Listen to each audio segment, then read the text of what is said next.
ಕಲಬುರಗಿ ಜಿಲ್ಲೆಯ ಚಿತ್ತಾಪುರ ತಾಲೂಕಿನಲ್ಲಿ ಬೆಲೆ ಏರಿಕೆ ತೆರಿಗೆ ಹೆಚ್ಚಳದ ಸರ್ಕಾರದ ನೀತಿಗಳ ವಿರುದ್ಧ ಹಾಗೂ ಬೆಲೆಯನ್ನು ಹಿಂಪಡೆಯಲು ಆಗ್ರಹಿಸಿ ಅಲ್ಪಸಂಖ್ಯಾತರಿಗೆ ಸಂವಿಧಾನ ಬಾಹಿರವಾಗಿ ಕಾಮಗಾರಿಗಳಲ್ಲಿ ಮೀಸಲಾತಿಯನ್ನು ಆಕ್ಷೇಪಣೆ ಮಾಡಿ ಎಸ್ಸಿ ಎಸ್ಟಿ ಮೀಸಲು ಹಣದ ದುರ್ಬಳಕೆ ಖಂಡಿಸಿ ಮತ್ತು ಬಿಜೆಪಿಯ 18 ಶಾಸಕರ ಅಮಾನತನ್ನು ಖಂಡಿಸಿ ಬಿಜೆಪಿ ಮಂಡಲ ಅಧ್ಯಕ್ಷ ರವೀಂದ್ರ ಸಜ್ಜನ್ ಶೆಟ್ಟಿ ನೇತೃತ್ವದಲ್ಲಿ ಮುಖಂಡರು ಚಿತ್ತಾಪುರ ಪಟ್ಟಣದ ಲಾಡ್ಜಿಂಗ್ ಕ್ರಾಸ್ ಹತ್ತಿರ ರಸ್ತೆ ತಡೆ ನಡೆಸಿ ಪ್ರತಿಭಟನೆ ಮಾಡಿದ್ದಾರೆ.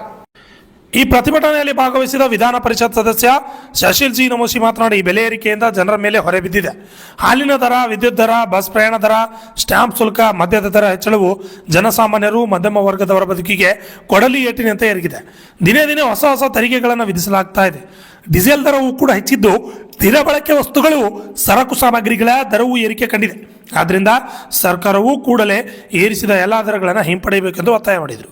24-25ನೇ ಸಾಲಿನಲ್ಲಿ ಒಂದಲ್ಲ ಎರಡಲ್ಲ 25,000 ಕೋಟಿ ರೂಪಾಯಿ ದಲಿತರಿಗೆ ಬೇಕಾದಂತಹ ಹಣ ಇವತ್ತು ಸಾರ್ವಜನಿಕ ಜನರಲ್ ಫಂಡ್ ಯೂಸ್ ಮಾಡ್ತಾ ಇದ್ದಾರೆ. ಎಲ್ಲ ವಿಷಯಗಳನ್ನ ಕುರಿತು ನಾವು ಸಂಘದಲ್ಲಿ ಅನೇಕ ಹೋರಾಟಗಳನ್ನ ಹಮ್ಮಿಕೊಂಡಿದ್ದೇವೆ. ಜೊತೆಗೆ ಇವತ್ತು 4% ಮೀಸಲಾತಿಯನ್ನ 4% ಮೀಸಲಾತಿಯನ್ನ ಹೆಂಗ ಡ್ರಾಫ್ಟ್ ಮಾಡಿದ್ರು ಅಂತಂದ್ರೆ, ಮುಸ್ಲಿಂ ಬಾಂಧವರಿಗೆ 4% ರಿಸರ್ವೇಶನ್ ಕೊಡ್ತೀವಿ, ಬೇರೆ ಬೇರೆ ಕಾಮಗಾರಿಗಳನ್ನ ಅಂತ ಮೊದಲು ಪ್ರಕಟಣೆ ಮಾಡ್ತಾರೆ, ಅದಾದ್ಮೇಲೆ ಒಂದು ಸಣ್ಣ ತಿದ್ದುಪಡಿ ಮಾಡ್ತಾರೆ. ಆದ್ರೆ ನಾವಿವತ್ತು ಪ್ರಶ್ನೆ ಮಾಡಬೇಕಾಗುತ್ತೆ, ಅಂಬೇಡ್ಕರ್ ಅವರಿಗೆ ಯಾರೇ ನಿಜವಾಗ್ಲೂ ಅನ್ಯಾಯ ಮಾಡಿದಾರಂದ್ರೆ ಕಾಂಗ್ರೆಸ್ ಪಕ್ಷ ಅಂತ ಹೇಳ್ಬೇಕಾಗುತ್ತೆ. ಕಾಂಗ್ರೆಸ್ ಪಕ್ಷ ಅನ್ಯಾಯ ಮಾಡಿ ಅವರಿಗೆ ಅವ್ರ ನಿಧನದ ನಂತರ ಅವರಿಗೆ ಉಳ್ಲಿಕ್ಕೆ ದಿಲ್ಲಿಯಲ್ಲಿ ಜಾಗ ಕೊಡ್ಲಿಲ್ಲ, ಅವ್ರಿಗೆ ಸೋಲಿಸಲಿಕ್ಕೆ ಮತ್ತಾರು ಅಲ್ಲ ಜವಾಹರ್ಲಾಲ್ ನೆಹರು ಕಾಣಿಬಿಟ್ರು. ಇವೆಲ್ಲವನ್ನ ಕಂಡು ಇವತ್ತು ಹೋರಾಟವನ್ನ ನಾವು ಮಾಡ್ತಾ ಇದ್ದೇವೆ. ಅಂಬೇಡ್ಕರ್ ಅವರಿಗೆ ಅನ್ಯಾಯ ಮಾಡೋದಷ್ಟೇ ಅಲ್ಲ, ಅಂಬೇಡ್ಕರ್ ಅವರು ತಮ್ಮ ಸಂವಿಧಾನ ಬರದಲ್ಲಿ ಕೆಲವು ಅಂಶಗಳನ್ನ ಬಹಳ ಮುಖ್ಯವಾಗಿ ಹೇಳಿದ್ದಾರೆ ಅಂತಂದ್ರೆ, reservation cannot be on the basis of religion, ಜಾತಿಯ ಆಧಾರದ ಮೇಲೆ ರಿಸರ್ವೇಶನ್ ಕೂಡುವುದು ಘಂಟಾಘೋಷವಾಗಿ ಅವರು ಚರ್ಚೆ ಮಾಡ್ತಾರ, ಹೇಳ್ತಾರೆ.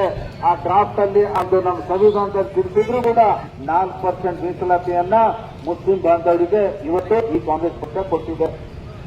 ಈ ಕಾಂಗ್ರೆಸ್ ಪಕ್ಷ ಕೊಡ್ಲಿಕ್ಕೆ ಹೋಗಿ ಆ ಬಿಲ್ ಅಂತಂದ್ರು, ಆ ಬಿಲ್ಲಿಗೆ ನಾವೇನ್ ಮಾಡಿದ್ದೇವೆ, ಆ ಮೇಲ್ಮನೆ ಆಗ್ಲಿ ಅಥವಾ ಅಂದ್ರೆ ವಿಧಾನ ಪರಿಷತ್ ಆಗ್ಲಿ ಸಭೆಯಲ್ಲಿ ನಾವು ವಿರೋಧವನ್ನ ಮಾಡಿದ್ದೇವೆ.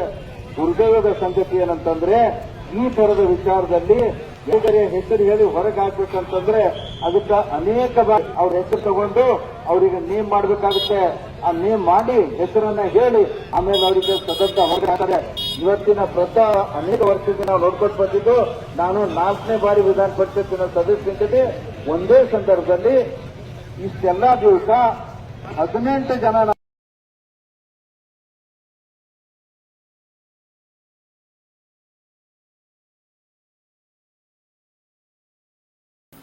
ಬಿಜೆಪಿ ಒಬಿಸಿ ಜಿಲ್ಲಾಧ್ಯಕ್ಷ ಮಲ್ಲಿಕಾರ್ಜುನ ಅವರು ಮಾತನಾಡಿ, ಸ್ಪೀಕರ್ ಅವರು ಜನರಿಂದ ಆಯ್ಕೆಯಾದ ಶಾಸಕರು ಮಾತ್ರವಲ್ಲ, ಕ್ಷೇತ್ರದ ಜನರಿಗೆ ಅವಮಾನ ಮಾಡಿದಂತಾಗಿದೆ.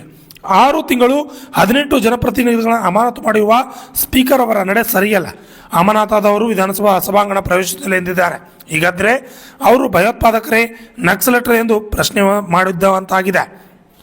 ಈ ಸಂದರ್ಭದಲ್ಲಿ ಪತ್ರಕರ್ತ ದಿವಂಗತ ನಾಗಯ್ಯಸ್ವಾಮಿ ಅಲ್ಲೂರು ಸಾವಿಗೆ ನ್ಯಾಯ ಸಿಗಬೇಕು. ಈ ಕುರಿತು ತನಿಖೆ ನಡೆಸಿ ತಪ್ಪಿತಸ್ಥರಿಗೆ ಕಠಿಣ ಶಿಕ್ಷೆ ಆಗಬೇಕು. 50 ಲಕ್ಷ ಪರಿಹಾರ ಹಾಗೂ ಪತ್ನಿಗೆ ಸರ್ಕಾರಿ ನೌಕರಿ ನೀಡಬೇಕು ಎಂದು ಒತ್ತಾಯವನ್ನು ಮಾಡಿದರು. ಹೇಳಿದ್ರು, ಇವರು 60% ಅಲ್ಲ ಮಲ್ಲೋರೆ 80% ತಿನ್ನೋರಿದ್ದಾರೆ ಅವರು. ಆದ್ರೆ ತಿನ್ಲಕ್ ಅವರಿಗೆ ಕಲಾ ಅದೇ, ಉಳಿದವರಿಗೆ ಅದು ಕಲಾ ಇಲ್ಲ. ಅವರಿಗೆ ಬೇರೆ ಪಾರ್ಟಿದವರಿಗೆ ಕಲಾ ಇಲ್ಲ, ಇವರಿಗೆ ಕಲಾ ಬಹಳ ನಿಪುಣತೆಯನ್ನ ಹೊಂದಿದ್ದಾರೆ. ಅದೇ ರೀತಿ ವಾಲ್ಮೀಕಿ ಹಗರಣ ಕೂಡ ಮಾಡಿದ್ದಾರೆ, ಅದು ಕೂಡ ನೆನೆಗುದಿಗೆ ಬಿದ್ದಿದೆ. ಇದೇ ರೀತಿ ಈ SC ST STP ಹಣ ಕೂಡ ಈ ಗ್ಯಾರಂಟಿ ಸ್ಕೀಮ್ಗಳಿಗೋಸ್ಕರ ಉಪಯೋಗಿಸ್ತಾ ಇರುವ ಈ ಸರ್ಕಾರ ಈ ಧಿಕ್ಕಾರನ ಕೂಗ್ತಾ ನನ್ನ 2 ಮಾತುಗಳಿಗೆ ಮುಕ್ತಾಯ ಕೊಡ್ತೀನಿ. ಜೈ ಹಿಂದ್, ಜೈ ಕರ್ನಾಟಕ.